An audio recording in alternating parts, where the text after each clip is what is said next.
जब उनके leader of opposition Rajya Sabha और लोकसभा में हुआ करते थे, तो वो उस समय की यूपीए सरकार को सदन में घेरते थे, प्रोटेस्ट भी करते थे, और जब जब उन्होंने अपनी कोई मांग रखी, जेपीसी को कॉन्स्टिट्यूट करने की मांग हो, कोई जांच कमेटी बिठाने की मांग हो, उन सारी मांगों को लेकर उन्होंने उस समय अपनी आवाज़ बुलंद करी। और मैं आपको बताना चाहूँगा उन नेताओं ने क्या क्या कहा।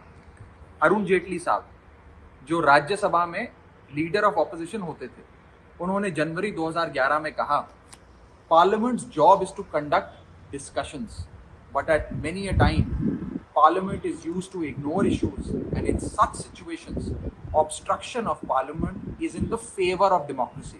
Therefore, parliamentary obstruction is not undemocratic. Jaitley साहब ने फिर अगस्त 2012 में, जब उनकी जेपीसी की मांग ठुकराई गई लगातार उस समय की सरकार द्वारा, फिर कहा, there are occasions when obstruction in Parliament brings greater benefits to our country.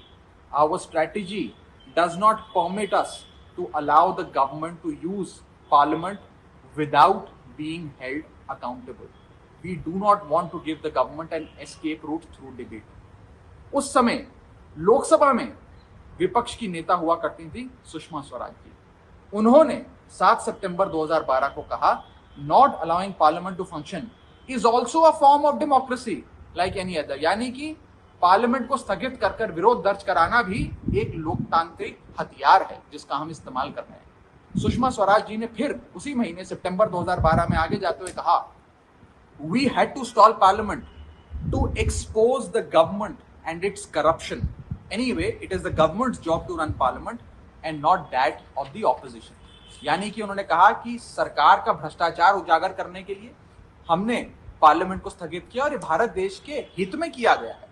तो आज मैं उन्हीं के बड़े नेताओं की, जेटली साहब की और सुषमा स्वराज जी के इन बयानों की याद आज की सत्ता के नशे में चूर बीजेपी को दिलवाना चाहूंगा और कहना चाहूंगा कि विपक्ष की आवाज मत बंद करिए। लेकिन ये सब दलीलें काम तो नहीं आ रही है। आप लोग लगातार संसद में भी ऐसा बात कर रहे हैं कि बीजेपी जब विपक्ष में थी तो ऐसा करती थी, लेकिन आप लोग जैसा आप लोग का दावा भी, आरोप भी है कि आपकी आवाज दबाई जा रही है। अगला जब बजट का सत्र शुरू होगा तो जब हमारी आवाज दबाई जाती है तो हम सभापति जो राज्यसभा की हैं, जो चेयरमैन हैं, जो देश के उपराष्ट्रपति हैं, उन्हीं से अपनी विनम्र निवेदन कर सकते हैं, विनती कर सकते हैं कि हमें मौका दें। चेयरमैन साहब हम सबके चेयरमैन हैं। चेयरमैन साहब केवल बीजेपी के चेयरमैन नहीं हैं, वो उस सदन के चेयरमैन हैं और उस सदन के हम सब सदस्य हैं। ये उनकी नैतिक, कानूनी और संवैधानिक जिम्मेदारी बनती है कि वो हम सब के भी अभिव्यक्ति की आज़ादी, freedom of expression and speech, हमारी डिग्निटी, हम सारी हमारे जो राइट्स हैं, जो प्रिविलेजेस हैं और ड्यूटीज हैं, उन्हें प्रोटेक्ट करें।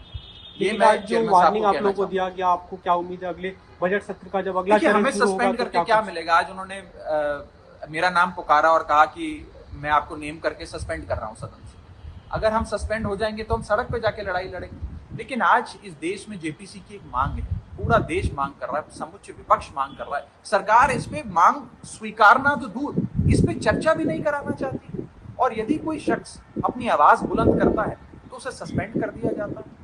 आज मैं यही याद दिलाना चाह रहा हूँ बीजेपी को, 2004 से 2014 जब यूपीए की सरकार थी, उसमें जितने एमपी सस्पेंड हुए उससे 3 गुना एमपीज 2014 से लेकर 2023 के बीच में सस्पेंड हो गए बीजेपी के शासन में। 3 गुना ज्यादा। ये सस्पेंशन डिसेंट को साइलेंस करने के लिए, कि कोई भी व्यक्ति कोई सरकार से अपना मतभेद या मनभेद सदन में जाहिर ना करे,